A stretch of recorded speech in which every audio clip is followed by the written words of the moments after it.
Welcome. We are your hosts, Beatrice Casagran and Randy Lopez.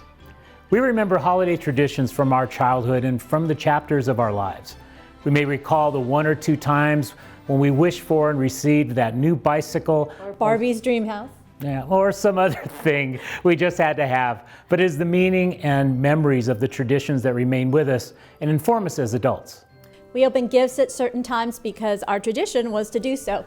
We attend a certain religious service at a certain time because that's what our family did. We go caroling, we attend a performance, or we take a drive to see the light displays that grace the streets at this time of year.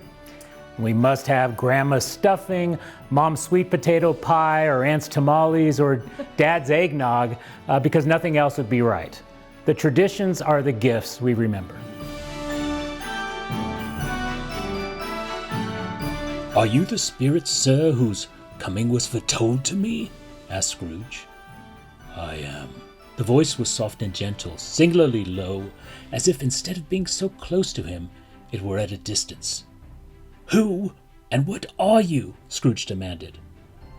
"I am the ghost of Christmas past." "Long past?" inquired Scrooge, observant of its dwarfish stature. "No, your past."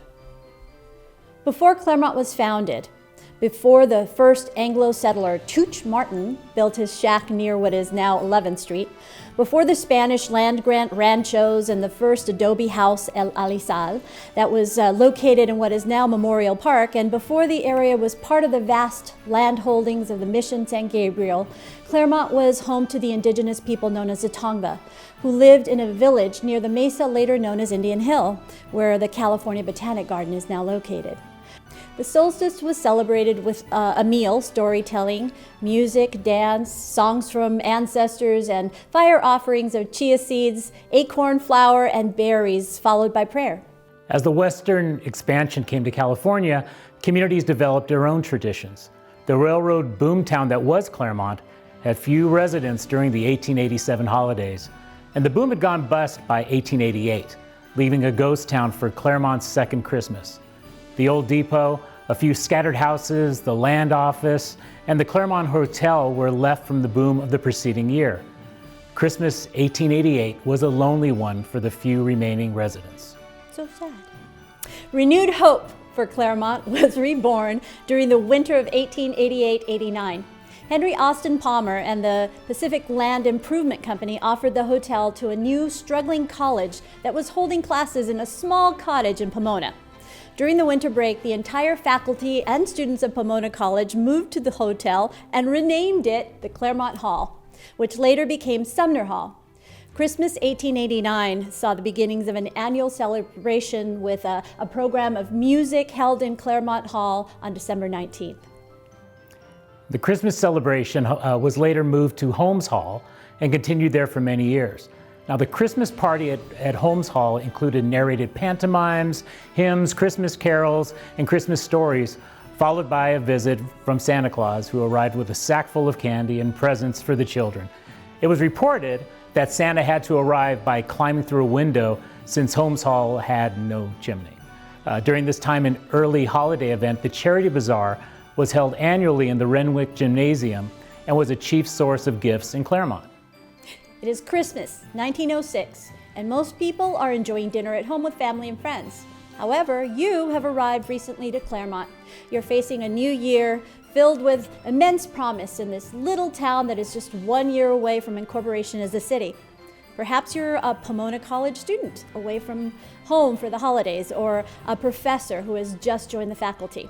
Or you came to Claremont to open a new business in the bustling village, or you have just purchased a tract of lemon groves in the still growing and burgeoning citrus industry. You're settled in, but without family and friends, the holidays are just not the same. Fortunately, the Claremont Inn had opened in the fall, and you head over there for Christmas dinner. At the inn, you find other students, faculty, townspeople like yourself coming together to enjoy the holiday fare.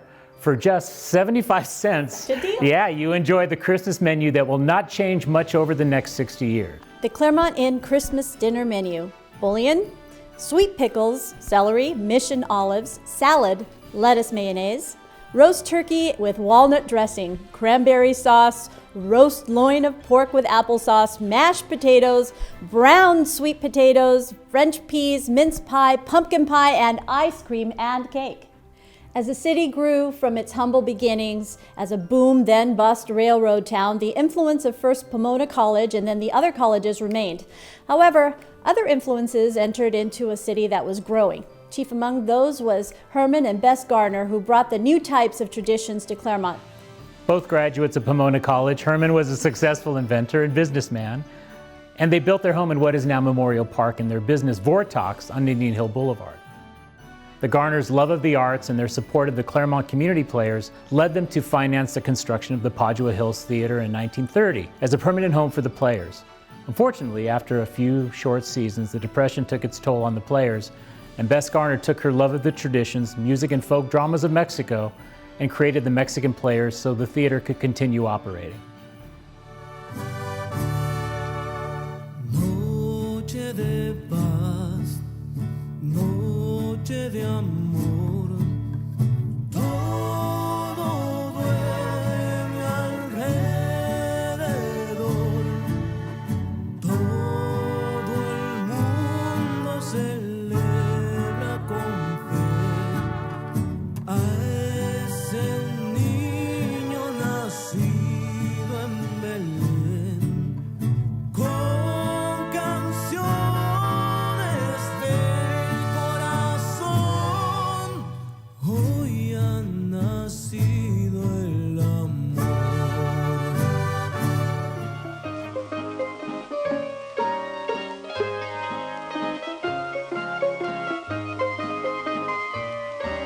One of the traditions of the Padua Hills Theater and the Mexican Players was the staging of Las Posadas, originally part of the Christmas offering known as Mi Rancho Bonito in 1932, but staged under the Las Posadas title beginning in 1934. Las Posadas has been a tradition in Mexico for 400 years. It means the inns, or the shelters in Spanish, and the original religious and social celebration took place over 9 nights leading up to the Christmas Eve. It commemorates Mary and Joseph's journey to Bethlehem and their search for shelter prior to the birth of the Christ. The story was adapted to the stage by Bess Gardner and the Mexican Players and was a crowd favorite each year until the theater closed in 1974.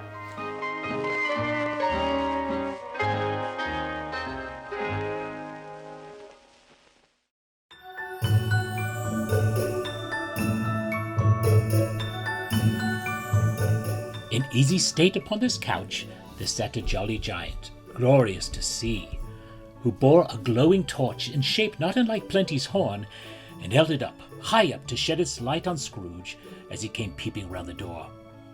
"Come in," exclaimed the ghost. "Come in and know me better, man." Scrooge entered timidly and hung his head before the spirit. He was not the dogged Scrooge he had been, and though the spirit's eyes were clear and kind, he did not like to meet them. "I am the ghost of Christmas present," said the spirit. "Look upon me."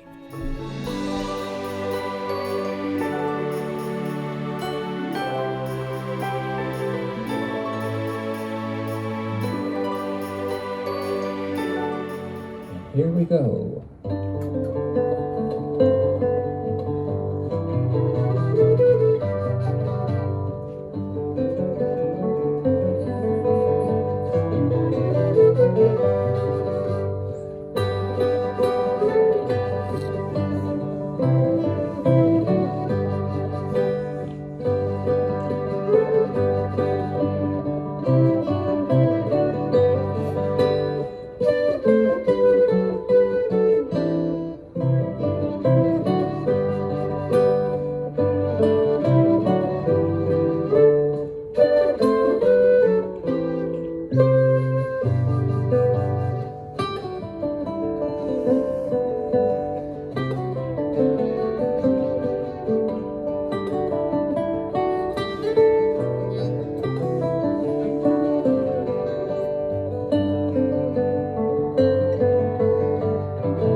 Traditions come and go, but typically they don't go away completely. They change and evolve.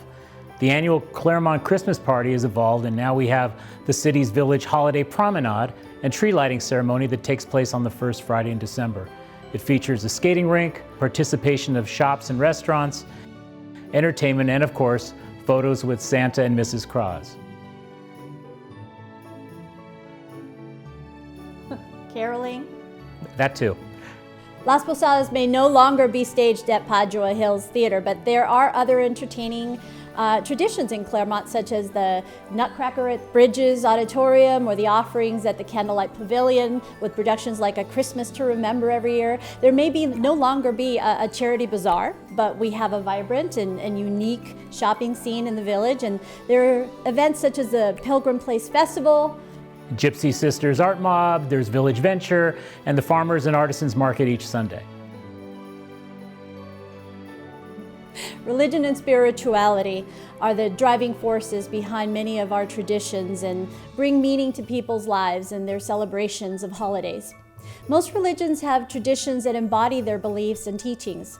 Whether you have a specific set of organized beliefs and practices that you share with a specific religious group, or you embrace a spirituality that is more of an individual practice, we all come together at holidays to connect with each other. One of the defining features of Claremont is its churches and the art that graces the places of worship. Claremont is home to many significant architect-designed churches filled with art by local artists, many of whom become internationally known.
Happy holidays. I'm Bernadette Kendall, and I'm a proud member of the Rotary Club of Claremont. One of the most fun and exciting Rotary traditions is the Taste of Claremont. It started 20 years ago, and it was just a small social gathering of 100 people. The event has grown through the years, and last year we had 850 attending the event. This is a wonderful opportunity for the community to come together and celebrate. Through our efforts, we are able to help the local community, senior programs and youth programs, and continue the traditions that Rotary has become so very proud of. The charm of Claremont is its draw to citizens and visitors alike. Because Claremont has retained its small town feel and has adaptively reused and renovated its built environment, it has wide appeal across age groups and cultures. Claremont is home to unique shops and restaurants and to weekend festivals such as the Wine Walk, Pie Festival, Taste of Claremont, and the Midsummer Shakespeare Festival. Chocolate Walk, Ghost Walk. Okay, there's There's a so lot. many. The streets and village are walkable, and from May through to October, music fills the air at venues throughout the village.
Hello, I'm Joan Bunty. I've lived in Claremont since 1965. I'm Sonia Stump, and I've lived in Claremont almost 43 years. And I'm Bob Fagg. I've lived in Claremont my entire life. Joan and I and several other village merchants got together as merchants to think of ways that we could bring more people to the village to visit the businesses, encouraging tourism and increasing business is what we were about, getting people in our stores. So the different events that we planned always had that in mind, where we would have a way to get people into the stores, and the Pie Festival came out of that. The Wine Walk was our first foray into that. That was very successful, and then a number of years later we added the Beer Walk.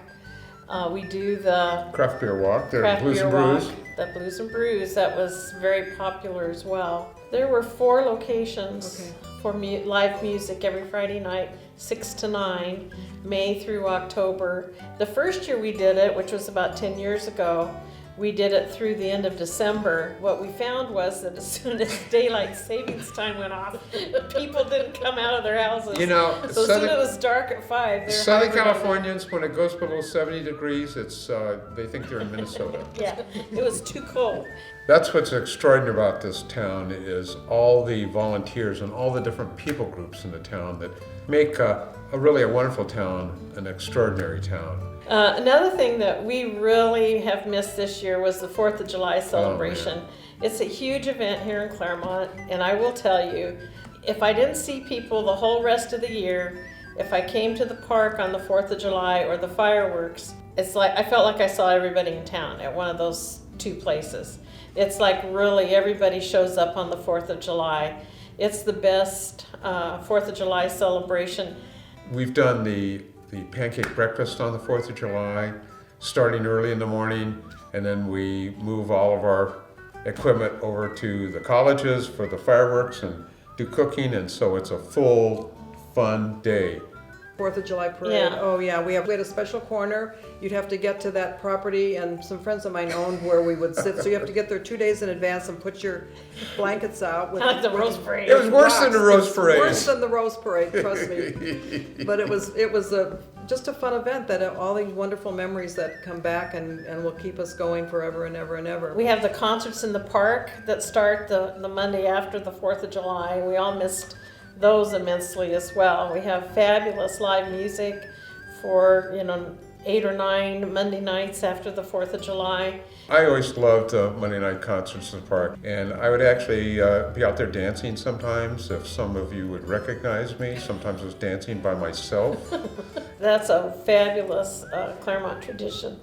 A village marketing group helps sponsor Dia de los Muertos, but Terry and Ray Riojas would be the best people to talk about that. That was kind of their brainchild. Hi, I'm Ray from Rio de Riojas. On November 2nd, Dia de los Muertos celebrates the lives of our loved ones who have passed. Today we use the holiday to build ofrendas or altars, and ofrendas are basically offerings. The Claremont Village celebration started back when the artists in the community would do a progressive dinner. We started putting altars around our business, and as that grew, we went along with putting it out in Shelton Park with the help of the Claremont Community Foundation and the Claremont Public Library. We would do the holiday promenade. That's the first Friday night in December. And we have the tree lighting at the depot, and there's music, carolers. Some years, depending on funding, we actually had reindeer. And you could get your picture taken with a reindeer in the background, but a live reindeer. It's a real sweet tradition. I'll say Merry Christmas, Happy New Year. 2021's got to be better than 2020, right? And happy holidays indeed for all. Yeah, Yeah. for sure. Yeah. Merry Christmas. Merry Christmas. We have been using Ghosts from Charles Dickens' A Christmas Carol to introduce each segment of this program. And now we use the opening from his novel, A Tale of Two Cities, because metaphorically, it feels like the current times in which we live. As each of us embraces the ambiguity of these times, it is not unusual to feel that it is the best of times, the worst of times, the age of wisdom and the age of foolishness, the epoch of belief, the epoch of incredulity, the season of light and the season of darkness, the spring of hope, the winter of despair, everything before us, nothing before us. The pandemic has changed so much in our lives, and it is now limiting our traditional celebrations and approaches to the holidays. However, it also made us focus on what is most important in our lives, our relationships. We miss our friends, our coworkers, and our family. We take steps to limit our exposure and the exposure of others because we care. We embrace our relationships and treasure even more our traditions and connection to family and friends.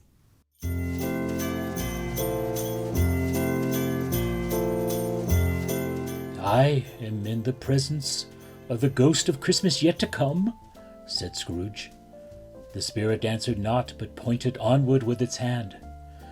Ghost of the future, he exclaimed. I fear you more than any spectre I have seen, but as I know your purpose is to do me good, and as I hope to live to be another man from what I was, I am prepared to bear you company, and do it with a thankful heart. Will you not speak to me? He gave no reply. The hand was pointed straight before them. No one has a crystal ball. However, we know the pandemic will pass and we will be stronger and more prepared for what the future holds because that is what we have always done. We have done that as a nation, as a state, and as a city. The recession of 2008 presented our city with challenges, but it came back stronger than ever, and it will do so this time as well. Like Scrooge, we have a choice to make. What future do we want? I prefer to think that we want one that is positive and full of promise. The future will be bright because we chose to embrace those things and to keep Claremont. We must stay the course, respect our historic resources, embrace cultural heritage tourism, renew our dedication to citizen participation in government, continue volunteerism to help our nonprofits, and shop local. These are the things that are the lifeblood of our city and have given us a strong sense of community. So, the more things change, the more they stay the same, as the old adage goes. Yes, traditions come and go, and we may lament and mourn their loss, but in a sense, they are never completely lost. They are our memories. They change, evolve, adapt, and new ones are invented. They are influenced by the times, the changes in our families, and the changes in our society.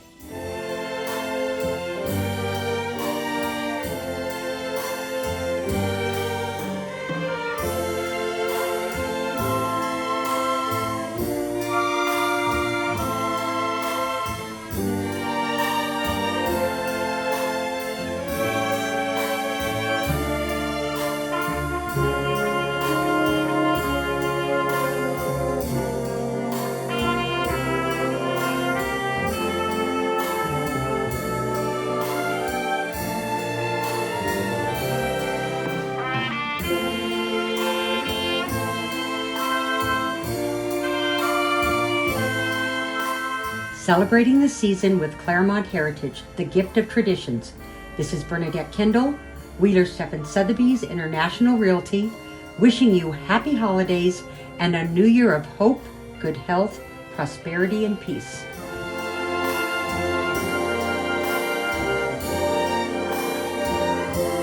Oh,